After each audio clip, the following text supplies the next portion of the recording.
Good morning dear students. तो अपना superposition of waves chapter का दूसरा लेक्चर लेके मैं हाजिर हूँ। लास्ट वीडियो में हमने टाइप ऑफ वेव देखे थे, लॉन्जिट्यूडनल वेव क्या होता है, ट्रांसवर्स वेव क्या होता है, उनकी प्रॉपर्टीज क्या है, ये सारी चीज़ें हमने डिस्कस करी। आज हम थोड़ा टर्मिनोलॉजी पढ़ेंगे। प्रिंसिपल ऑफ सुपरपोजिशन हम पढ़ चुके हैं, तो उसी के आधार पे हम रिजल्टेंट एम्पलीट्यूड का डेरिवेशन भी आज डिस्कस करेंगे। साथ ही साथ हम स्टेशनरी वेव्स को भी स्टडी करने की कोशिश करेंगे। चलिए स्टार्ट करते हैं फटाफट, without wasting any time we will start with our class. ठीक है, चलो देखिए, तो आज अपन पढ़ेंगे बेटा कि हमने पढ़ा था वेव्स, तो वेव्स के टाइप हमने डिस्कस करे। एक कौन सी वेव होती है बेटा, ट्रांसवर्स, दूसरी कौन सी होती है, लॉन्जिट्यूडनल। दोनों में क्या डिफरेंस है ये भी हमने देखा। ट्रांसवर्स में पार्टिकल का जो ऑसिलेशन है वो कैसा होता है, perpendicular to the path of wave. Longitudinal में along the direction of propagation of wave. इस प्रकार से अपना ऑसिलेशन होता है। अब किसी भी वेव, अब अगर मैं ये मोशन कंसीडर कर रहा हूं, अब ध्यान देना बराबर, अगर मैं यहां वेव बोल रहा हूं, क्या बोल रहे हैं अपन, wave, suppose this is the wave. Longitudinal है या ट्रांसवर्स है, कोई भी कंसीडर करो, सपोज 0 पाई 2 पाई, एक ऑसिलेशन एक वेव का कंप्लीट हो गया फॉर एग्जांपल। तो ये जो पार्टिकल्स थे, हर पार्टिकल अपनी जगह से क्या हुआ बेटा, डिस्प्लेस हुआ। हर पार्टिकल अपनी जगह से क्या हुआ, डिस्प्लेस हुआ। यहां से सपोज यहां तक गया, कोई यहां तक गया, कोई यहां तक गया, कोई यहां तक गया, कोई यहां तक। ऐसे ही हर पार्टिकल का अपनी जगह पे क्या हो रहा है, ऑसिलेशन हो रहा है। क्या हो रहा है, ऑसिलेशन। जो पार्टिकल का मैक्सिमम डिस्प्लेसमेंट है उसे हम क्या बोल देते हैं, एम्पलीट्यूड। क्या बोल देते हैं, एम्पलीट्यूड। अब दो चीजें, वेव आगे जा रहा है, वेव कहा जा रहा है आगे, और पार्टिकल क्या कर रहा है, डिस्प्लेसमेंट कर रहा है। पार्टिकल क्या कर रहा है, डिस्प्लेसमेंट। तो अपने पास दो तरह की मोशन होगी। ये जो आगे जा रहा है ये कौन जा रहा है, वेव। तो ये होती है वेव वेलोसिटी। और ये जो पार्टिकल परफॉर्म कर रहा है इसे हम बोलेंगे पार्टिकल वेलोसिटी। ये कौन सी वेलोसिटी होंगी बेटा, पार्टिकल वेलोसिटी। तो ये जो पार्टिकल है, पर्टिकुलरली इस पार्टिकल या फिर मीडियम के जो भी पार्टिकल मूव हो रहे हैं वो ऑसिलेशन परफॉर्म कर रहे हैं, तो पार्टिकल की मोशन को हम सभी इक्वेशन किसके लगाएंगे बेटा, ऑसिलेशन के लगाएंगे। किसके लगाएंगे, ऑसिलेशन के। और ये जो वेव जा रही है इसके रिलेशन अलग से रहेंगे। इसके रिलेशन क्या रहेंगे, अलग से। अब कुछ टर्मिनोलॉजी हम डिस्कस कर रहे हैं। तो ये जो आगे जा रहा है इसे हम कौन सी वेलोसिटी बोलेंगे बेटा, वेव वेलोसिटी। और ये जो पार्टिकल मोशन परफॉर्म कर रहा है इसे हम कौन सी वेलोसिटी बोलेंगे, पार्टिकल वेलोसिटी। कौन सी वेलोसिटी बोलेंगे, पार्टिकल। अब ये जो वेव है, तो ये एक वेव हो गई, आगे चल के ऐसी वेव बनती रहेंगी। तो ये कितनी वेव्स एक पॉइंट में से पास हो सकती है उसे बोलते हैं उसकी फ्रीक्वेंसी।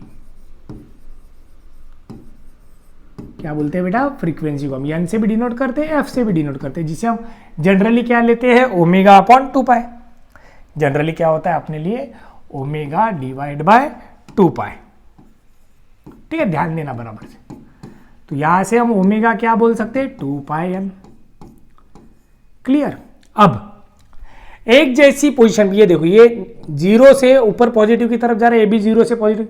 ऐसे दो सक्सेसिव पॉइंट्स होंगे जो एक जैसे फेज में है, इनके बीच के डिस्टेंस को हम बोलते हैं बेटा क्या, तो वेवलेंथ बोलते हैं। क्या बोलते हैं, वेवलेंथ। तो यहां से यहां तक का ये जो डिस्टेंस है इसे हम बोलते हैं वेवलेंथ। लैम्बडा से हम क्या डिनोट करते हैं बेटा, वेवलेंथ। ठीक है, पूरी टर्मिनोलॉजी को समझ लेते हैं, फिर डेरिवेशन पे जाएंगे तो आसान होगा। क्लियर, ठीक है। तो ये जो पार्टिकल का डिस्प्लेसमेंट है ये हम इसमें से निकाल सकते हैं। ठीक है, तो यहाँ पे दो चीजें होंगी। एक, अगर मैं ये पार्टिकल ले रहा हूं तो इसका डिस्टेंस यहां से कुछ तो भी होगा x, और ये जो वर्टिकल डिस्प्लेसमेंट उसको हम क्या बोलेंगे बेटा, y बोलेंगे। क्या बोलेंगे, y।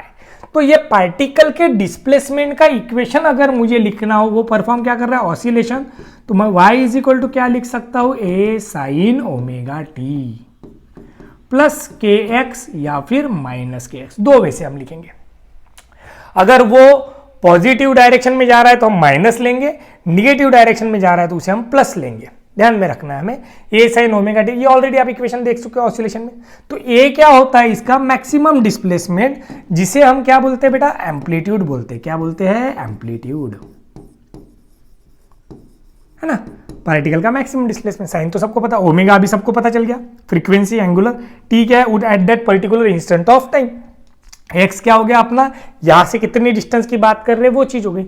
अब के क्या होता है, तो के को बोलते हैं बेटा 2 पाई बाय लैम्बडा। के क्या होता है, 2 पाई बाय लैम्बडा। तो ये कुछ टर्मिनोलॉजीज हमें ध्यान में रखनी है। इसके लिए थोड़ा 11 का बेसिक चाहिए, लेकिन इतने बेसिक में जाने की जरूरत नहीं है। कांस्टेंट है कि के क्या होता है, 2 पाई बाय लैम्बडा होता है, इतना भी ध्यान में रखा चलता है। क्लियर। और वेवलेंथ का रेसिप्रोकल हम ले तो उसे वेव नंबर बोलते हैं। क्या बोलते हैं, wave number is a reciprocal of wavelength. तो ये कुछ बेसिक टर्मिनोलॉजीज हो गई, तो ये ध्यान में रखिए। प्लस कब लेना है, माइनस कब लेना है। पॉजिटिव डायरेक्शन में जा रहा है तो माइनस रखो, निगेटिव डायरेक्शन में जा रहा है तो प्लस रखो। इसे कभी कभी ऐसे भी लिखा जाता है, ए साइन के x plus minus omega T, ऐसे भी लिखते हैं, ऐसे भी लिखते हैं। फिर एक ऐसे क्या हो गया, तो y की वैल्यू बेटा अपर साइड पे जाएगा तो पॉजिटिव रहेंगी, नीचे की साइड में जाएगा तो निगेटिव रहेंगी। तो निगेटिव के टाइम पे ये रह सकता है, पॉजिटिव के टाइम पे ये रह सकता है। तो इस चीज को आपको डिटेल में समझना होगा। तो जब मैं नीट और जेई के क्लासेस लूंगा तो उसमें मैं इस पर डिटेल डिस्कशन करूँ, लेकिन आपको अभी फिलहाल जरूरत नहीं है। बोर्ड्स के हिसाब से आप लोग इस इक्वेशन को भी ध्यान में रखो, इसको भी ध्यान में रखो। क्लियर। अब इसी इक्वेशन को थोड़ा और आगे हम सिंप्लीफाई कर सकते हैं। टर्मिनोलॉजी पढ़ रहे हैं अपन, वेव के इक्वेशन को लिखते कैसे। अब इसी इक्वेशन को और मुझे अगर लिखना हो तो जैसे कि हमने अभी देखा, y इज इक्वल टू क्या लिखा है बेटा अपन ने, a sine omega T plus minus k x. तो मैं इसे और कैसे लिख सकता हूं, ए साइन ओमेगा यानी क्या हो गया बेटा अपने लिए 2 पाई एन टी प्लस माइनस के यानी क्या हो गया 2 pi by lambda into x. तो यहां से मैं 2 पाई क्या कर सकता हूं, बाहर निकाल सकता हूं। तो यहाँ क्या बचेगा बेटा, N T plus minus X by lambda. तो ऐसे भी हम लिख सकते हैं। क्लियर, चलेगा, समझ में आ गया। अब देखते हैं हम वेव वेलोसिटी का फॉर्मूला। तो वेव वेलोसिटी का सिंपल फॉर्मूला है, wave velocity v is equal to होता है बेटा एन लैम्बडा, वेर एन क्या है, फ्रीक्वेंसी, लैम्बडा क्या है, वेवलेंथ। तो ये होता है अपना वेव वेलोसिटी। क्या होता है, वेव वेलोसिटी का रिलेशन। तो ये आप लोगों को ध्यान में रखना है। तो इसको भी आप यहाँ पे पुट कर सकते हो एन की जगह पे। तो N is equal to V by lambda हो जाएगा। तो अगर मैं यहाँ पुट कर दूं तो ये इक्वेशन क्या बनेगा, ए साइन 2 पाई, एन की जगह पे क्या आएगा, V by lambda T plus minus X by lambda. तो ये लैम्बडा बाहर आ जाएगा। तो ये हो जाएगा a sine 2 pi by lambda into v t plus minus x. तो ऐसे भी लिखा जा सकता है। क्लियर। और इस 2 पाई बाय लैम्बडा को क्या बोल देंगे आप, के बोल देंगे। फिर सर इतने सारे फॉर्म्स हमें ध्यान में रखने हैं क्या, बेटा कभी कभी क्वेश्चन में क्या होगा, आपको इक्वेशन के फॉर्म में दिया रहेगा तो उस पर से आपको आइडेंटिफाई करते आना चाहिए टी के साथ कौन कौन रह सकता है, बराबर। और उस पे से हमें पूछेंगे कि फाइंड दिस और दैट। तो जब न्यूमेरिकल करेंगे तो आपको ये क्लियर हो जाएगा। क्लियर हो गया बेटा। तो ये हो गई टर्मिनोलॉजी जो कि हम यूज करते हैं। अब आगे बढ़ते हैं। हमें देखना था, हमने लास्ट क्लास में पढ़ा था सुपरपोजिशन ऑफ वेव्स। क्या पढ़ा था बेटा, सुपरपोजिशन क्या होता है, जब दो वेव्स एक पॉइंट में से पास होते हैं, वो आइदर सेम डायरेक्शन में जाने वाले हो या अपोजिट डायरेक्शन में, तब वो उस पॉइंट पे डिस्प्लेसमेंट जो प्रोड्यूस करते हैं वो क्या होता है, इंडिविजुअल वेव के डिस्प्लेसमेंट्स की एडिशन। क्लियर। तो अब सपोज हमें अभी डिराइव करना है बेटा equation for resultant amplitude. Expression derive करना है हमें रिजल्टेंट एम्पलीट्यूड का, किसके कारण, due to superposition of two waves. Due to क्या बोल रहे हैं हम, super position of two waves.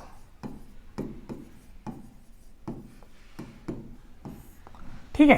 तो ये रिजल्टेंट एम्पलीट्यूड का इक्वेशन हमें डिराइव करना है। तो कंसीडर करते हुए चलते हम। सपोज हमने लिया, कंसीडर टू वेव्स उस डिस्प्लेसमेंट्स आर, मतलब दो वेव्स लिए जिनके बीच का फेज डिफरेंस है सपोज फाई। कितना फेज डिफरेंस है, पाई। और उसमें की पहली वेव जो है उसका एम्पलीट्यूड, उसका डिस्प्लेसमेंट हमने लिखा y1 is equal to suppose a sine omega t. Whereas दूसरी जो वेव है उसका डिस्प्लेसमेंट हमने लिखा a sine omega T plus phi. तो as per principle of superposition अगर हम जाते हैं तो दोनों की क्या होंगी बेटा, एडिशन होंगी, दोनों की क्या होंगी, एडिशन होंगी। क्लियर, तो देखते हैं, चलिए। तो रिजल्टेंट डिस्प्लेसमेंट क्या होना चाहिए, y is equal to y1 plus y2 होना चाहिए, सिंपल है। दोनों के डिस्प्लेसमेंट की क्या करेंगे, एडिशन करेंगे। तो y1 अपने पास है, y2 अपने पास है, तो इसका एम्पलीट्यूड सपोज a1 है, इसका एम्पलीट्यूड a2 है, हमें पता नहीं कितना था तो हमने कंसीडर। सेम डेरिवेशन हमने देखा है काय में, ऑसिलेशन में, वहां पे इधर φ1 और φ2 लिया था, ठीक है। तो यहाँ पे φ1 φ2 ना लेते हुए दोनों का डिफरेंस φ ले लिया। तो पहला क्या है अपने पास, a1 sign omega T plus y2 क्या है बेटा, a2 sine omega T plus φ, ठीक है। तो अब अपने पास इक्वेशन क्या बनता है, ये वैसे के वैसे रहेगा, a1 sign of omega T वैसे के वैसा रखा, प्लस ये जो साइन a प्लस बी है तो इसे हम एक फॉर्मूला लगा लेंगे, तो प्लस a2 ये हो जाएगा बेटा sine a cos b plus cos a sine b, ये रिलेशन लगाया हमने, ठीक है। तो a2 से अंदर मल्टीप्लाई हो जाएगा, तो ये पहली टर्म वैसे के वैसे अपने पास a1 sign omega T plus, अब a2 से मल्टीप्लाई करते तो ये क्या बनेगा, a2 sine omega T into cos phi plus a2 से इधर मल्टीप्लाई होगा तो क्या होगा, a2 cos omega T into sine phi. अब अगर हम ये ऊपर की दो इक्वेशंस देखते हैं, दिस एंड दिस, तो इसमें कॉमन कौन दिख रहा है बेटा, साइन ओमेगा टी कॉमन दिख रहा है, तो मैं कॉमन निकालता हूं तो y इक्वल टू अपना इक्वेशन क्या बनेगा, देखते हैं। y इज इक्वल टू, मैंने इसमें से कौन कॉमन निकाला, साइन ओमेगा टी, तो यहां क्या बचेगा, a1 प्लस a2 क्या है, cos phi, a1 plus a2 cos phi remaining हो गया। इसमें से कॉमन कौन निकला बच्चा, साइन ओमेगा टी निकला, ठीक है। प्लस ये सेकंड टर्म वैसे के वैसे, सेकंड टर्म में कौन बचा, a2 sine phi into cos omega T, ठीक है। क्या बचा, a2 sine phi into cos omega T, clear. Now अब मैं ऐसा बोलता हूं, ये जो a1 plus a2 cos phi जैसा हमने कहा किया था ऑसिलेशन में किया था, उसी प्रकार मैं इस टर्म को कॉस से रिप्लेस कर देता हूं, इसको साइन से रिप्लेस कर देता हूं, तो मैं बोल दूंगा let a1 plus a2 cos phi is equal to, मैं बोल देता हूं a cos theta, whereas a2 sine phi जो है इसे मैं बोल देता हूं a साइन थीटा। तो इसके बाद जो इक्वेशन है y का क्या बनेगा वो बताओ, तो यहां बन जाएगा अपना y इज इक्वल टू, ये आ जाएगा भैया a cos theta sine omega T plus इधर से इसकी जगह पे कौन आ जाएगा, a sine theta, a sine theta into cos omega T. अब इसमें से a कॉमन निकल जाएगा तो ये होगा sine omega t cos theta plus cos omega t sine theta.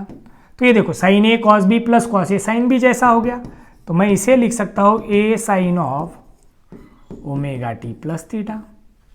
समझ में आया, a sine of omega T plus theta. तो ये क्या बना, इक्वेशन ऑफ एसएचएम। मतलब जो रिजल्टेंट डिस्प्लेसमेंट है पार्टिकल का वो भी क्या फॉलो करता है, इक्वेशन ऑफ एसएचएम फॉलो करता है।